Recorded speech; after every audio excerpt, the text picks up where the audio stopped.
Hi, this is Lee from the Robbie team.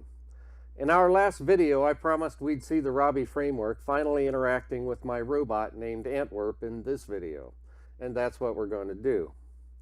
For those of you who haven't watched our first video or who could use a little refresher, the Robbie framework lets you build a network made up of configurable channels which pass JSON messages between a program on a master computer and whatever devices or services are used by the robot.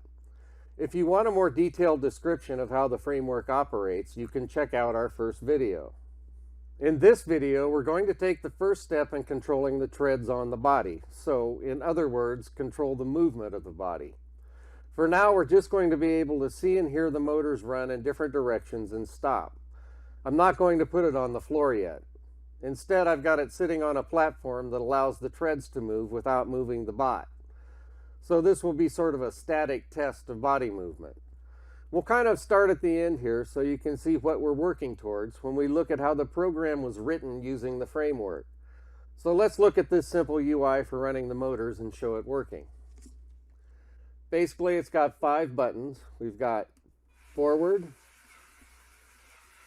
back, pivot right, pivot left, and stop. Obviously, there's nothing terribly earth-shaking about this program, but what I think might be interesting is the code I had to write to make it happen using the Robbie framework. First, we'll look at the code behind the WPF dialog. You can see at the top, we create an instance of a class named Antwerp MCP. You might remember from the first video that MCP stands for Master Control Program.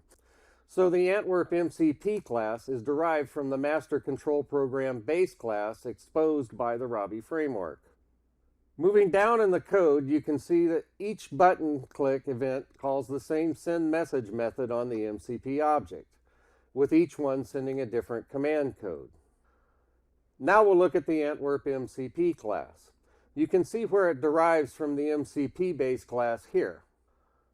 So far, it has just the send message method implemented. Looking at that method, you'll see there's 3 steps to sending the message.